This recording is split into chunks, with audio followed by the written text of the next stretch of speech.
another review. I'm actually going to be doing a review now on the Universe class or the Temporal Heavy Dreadnought Cruiser, but that's a bit long for the title, so the title is just Universe class, but it is basically Enterprise J. I've actually come straight from doing my review on the Temporal Light Cruiser. Come straight from that, and I'm now going to be doing it on the Temporal Heavy Dreadnought Cruiser, which again came in an R&D promo pack. So you can buy it on exchange, but for some reason at the moment it's up at 1.5 billion, and to be honest, I got mine for 800 million. Right, so there are some customizations that you can do on this ship, not a lot at all, to be honest. It's basically just the Universe class, and you can just change the material, the windows, and the patterns. So material wise, you do start from the type 1 material, type 2, 3, 4, etc, etc. You have got the type 8, and then they bought out the 8J, which is specifically designed for this ship. As you can see my light there, that's actually from it's actually from my engine, my impulse engine. That's actually my Aegis set. So we have it there, and then obviously the upgrade and the veteran. But for now, I'm just going to stick with my J, my J variation of it. Which then we have also windows down here. Some of these windows are absolutely fantastic because they pop up all these lights, as you can see, and they really make them stand out. So I go for the 6 because I like the extra light shining on the rest of the hull. I think it makes it look bigger and not more intimidating, but really lights up, makes it look special. I have the Aquila on here. I don't usually go for hull patterns, but this one actually doesn't really show up any specific hull patterns, so I do stick with the Aquila there. And obviously you do have, oh I don't know, oh no I haven't, I do have Universe Bridge on here as well because I think it was just fitting. I normally have on a lot of my ships, I normally have either the Intrepid or the Voyager bridge, depending on what it is, on what the ship is, because I've got a big fascination with the Intrepid class starships. I love Voyager, one of my favourite ships, but sometimes I'll have like the Constitution. I won't have the Galaxy because I haven't bought that, or the Belfast, but I have all these others. But at the moment I'm just sticking to the Universe. So, you know, that does me happily. Absolutely happily. So again, I'm not changing anything, but they're the customizations, very limited, unfortunately. But I'll take you out now and show you what's going on with this ship. You know, how it handles, and how it feels in combat. So, being a dreadnought, obviously, it takes, and it really does take a punch. But that's what they're designed to do. So for that really strong hull and the not so bad weapons, so let me just zoom out so you can see it all, you do minus some flight speed. As you can see, look, someone's got the little cruiser there. This is probably not a Tier 6 version, but you can just see the sheer size on it. It normally draws a lot of attention to people just on how big it is. So let's just pick up some speed here and I'll show you. Obviously, if you go into full impulse and you decide you are going to stop, you are going to drift. Such as, oh, okay, it's going to prove me wrong. It's going to thanks. There's the drift. But this happens with basically all dreadnoughts, and it even happens with some cruisers. I think it's a nice little thing they added to the game actually, because it's supposed to be a big, stocky ship. It's going to take more to stop it. A lot of people aren't too keen on the look of this ship. They think it's ugly, and I love it. I think it's a fascinating looking ship. It's eccentric, and it's just really interesting. So for what I have on this ship at the moment, obviously you won't see that anyway because I've got the Aegis set equipped. Now, looking at my ship here, you may be thinking, if you haven't watched my other reviews, then you don't know, then you may not know. Say don't know, you may not know because you may be new, or you may not know these weapons actually exist. But these are all disruptor weapons. So they're the same energy type, they're just a different colour. And that's it. So a lot of people will actually get mistaken thinking that I'm running phasers with disruptors, which just isn't the case. So I actually have some variation of weapons like the Saboteur's Disruptor Beam, the Norscan Disruptor. I then use the Krieger Wave Disruptor Beams because I actually like the look of them. I've got a Crafted Omni there. And I've got the House of Martok Disruptor.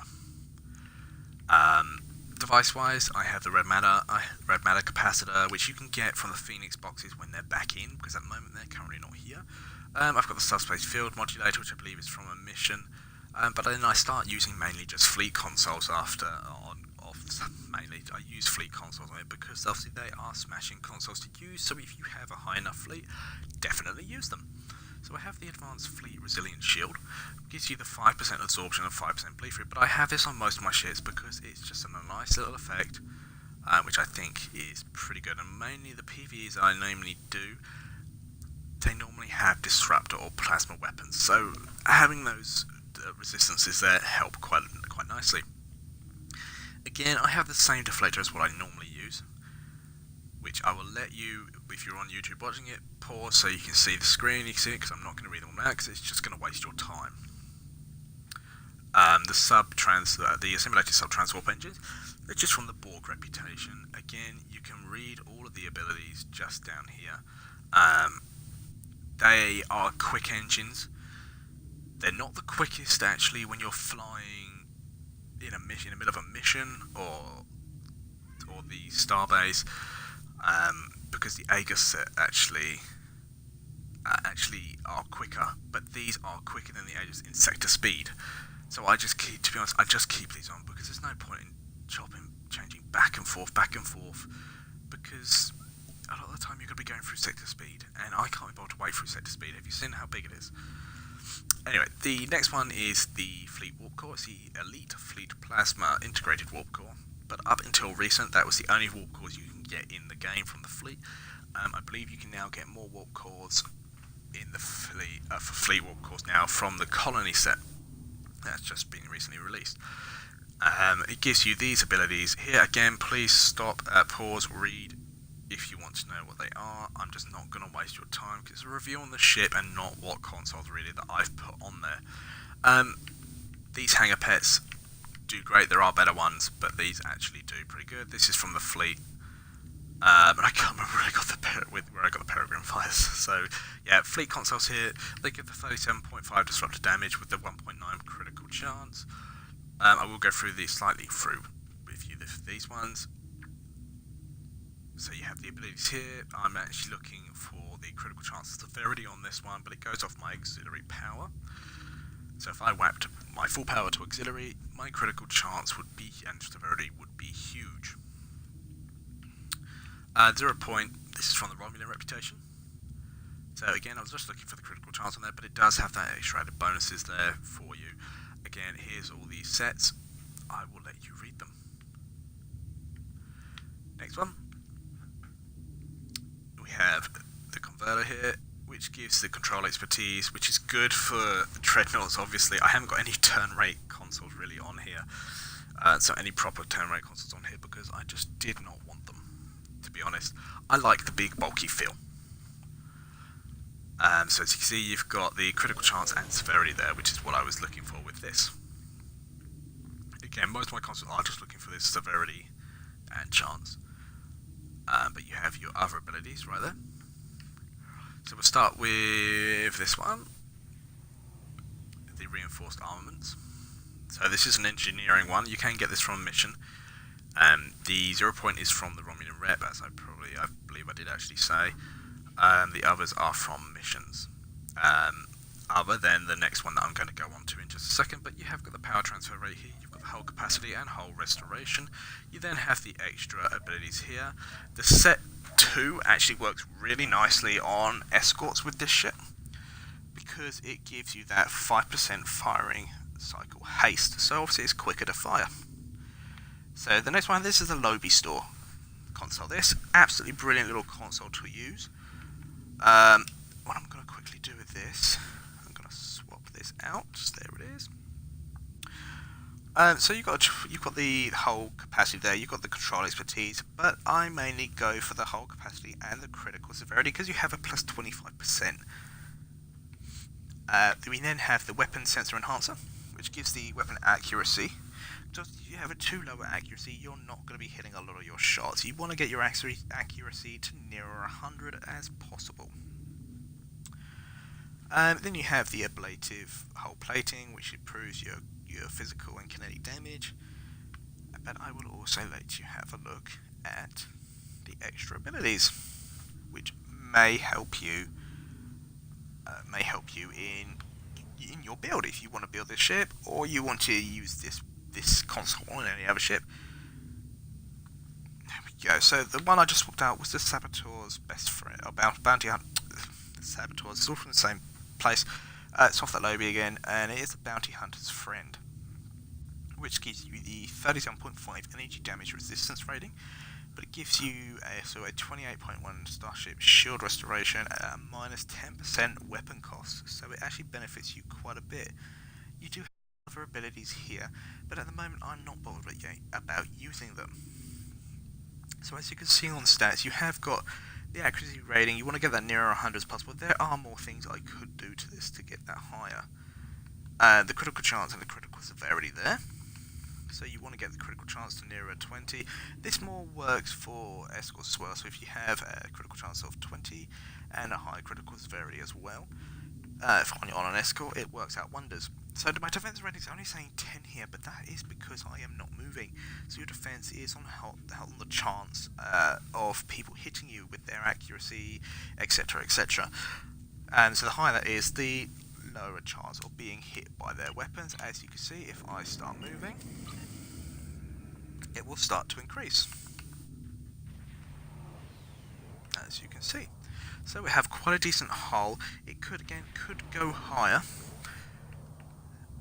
Then we have all your resistance ratings, turn rates, power transfers, etc. and the flight speeds. Obviously it isn't quick and it hasn't got a good turn rate because once again it is a dreadnought. It's not designed to be quick. It's designed to be a hard hitter, slow and heavy ship. So the mastery, so we have the absorptive hull plating, which gives you the resistance there for physical and kinetic. Then you have the recharge time reduction to launching carrier craft pets. This is quick deployment. I always forget to use my combat pets, to be honest. I always forget. They also rank up quicker as well. You have the armoured hull, which gives 10% hull hit points. You have rapid repairs, which is quite a standard because that's actually on most cruisers.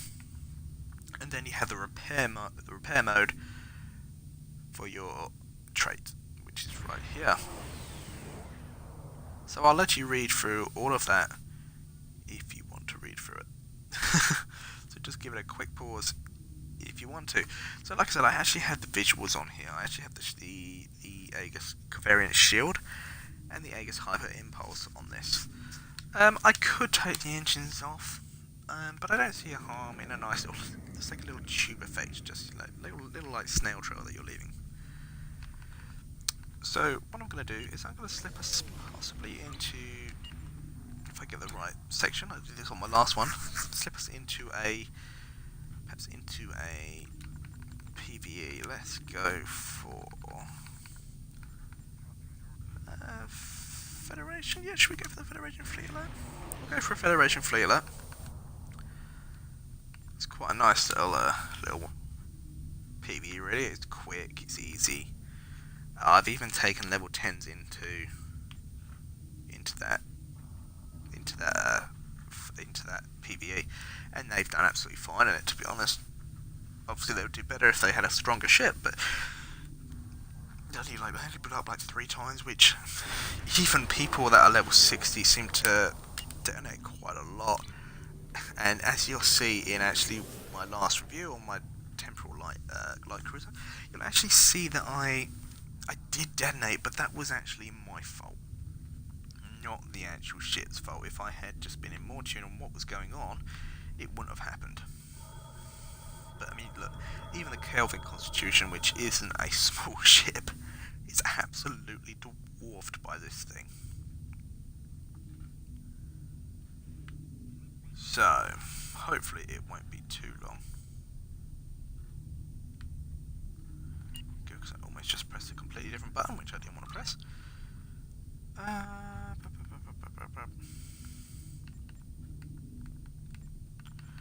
How far are we? Do we still just need one person, or yeah, just need one person? Oh, I hope it doesn't take that long to actually. Come on. I don't want to wait too long, but I don't want to do a really long PvE. See, I did the fleet, you know, the onslaught in my last review, and it's still, you know, obviously greyed out because that's how long it's been. I want a quick, just a quick one. One that isn't going to be too sort of like I'm keeping you guys waiting forever and ever.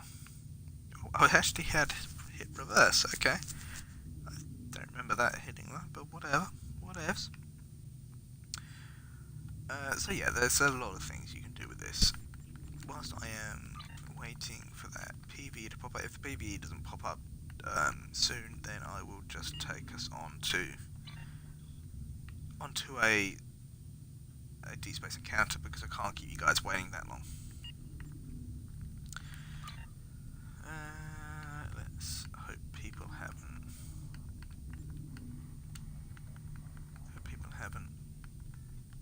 come off of it, because you know. No, we're still looking for that one more person. If one of you is out there, if you wanna, you know, log on. Although by the time most of you seeing this, it's on YouTube, so it's not live. It's not live anymore. I'm gonna walk to take that. Just trying to get something. Problem obviously is with the exposed encounters, they're not strong enough. I don't want to have to go to the Alpha Quadrant. I mean, I'd rather just like, you know, there's like a bulk disc. There's like an assimilated barbarians right there. Oh, where'd my Right, so let's just leave that.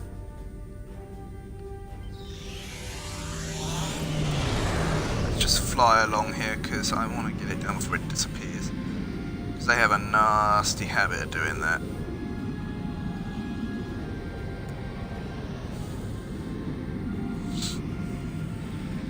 Oh, but it's not here. Great, that is fantastic. Glitchy game. Glitchy game. Don't know if we're going to make it over there before that one disappears, but let's give it a go.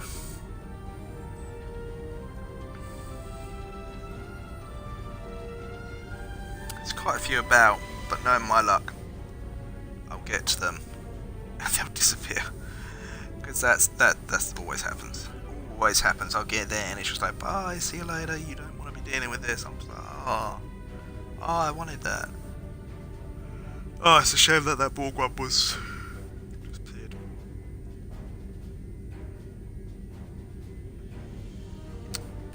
Okay, let's just fly in on this one. So there should be people around. There's people around the thing at the moment. So there should be people inside. I hope it's not right at the end either, because that'd be a bit of a shame.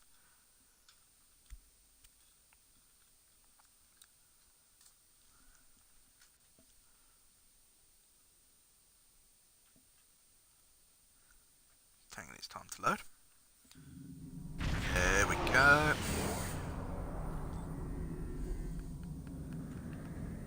Ah, there's actually no one else here. Okay. I'll be a little bit hurt though.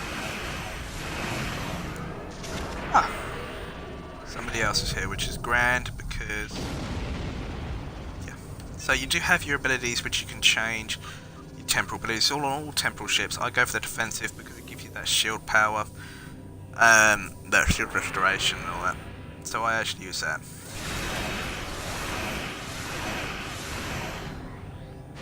So with the ship, there is an issue with the ship on its sheer size.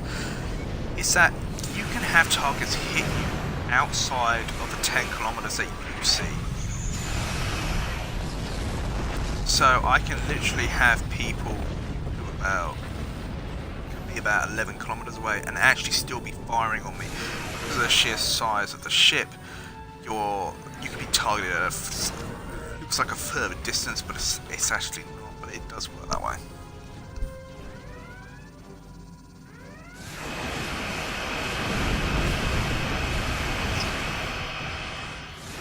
Tell me in a minute. Tell me in a minute, Matt. Alright, sorry about that. But yeah, they can actually hit you at a further distance. I don't know where the guy is who was right here.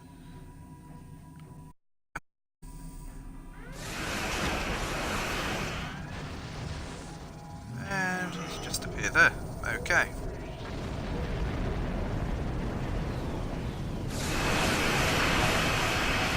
Yeah, you have certain abilities on here. You can actually absolutely pack a punch to most ships.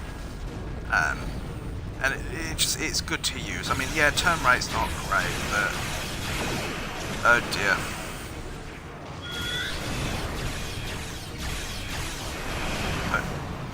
See, that's not what you want to do, guys. You don't want to do what this guy's done and beams and cannons, and he could be mixing the energy types.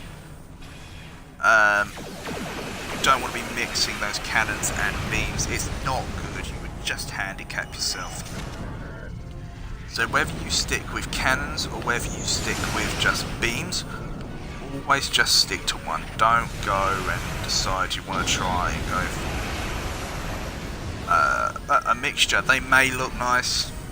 That's it. That's all you're doing. It just makes it look nice. You're handicapping yourself so much. Because then you have to split your consoles between so many different types.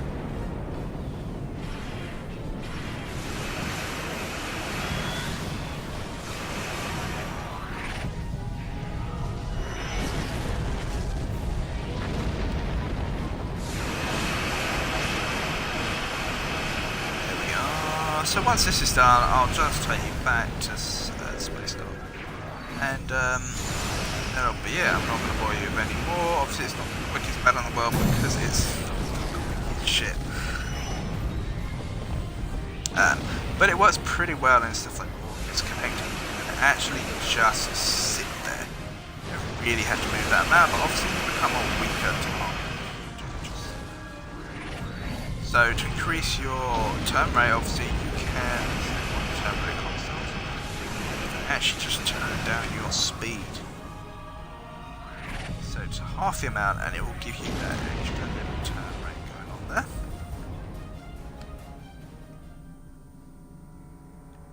Oh, and so far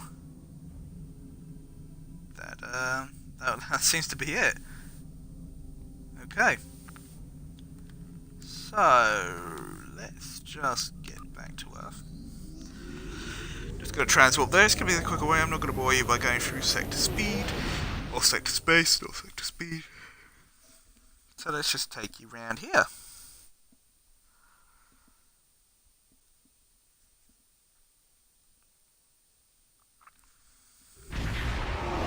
Okay.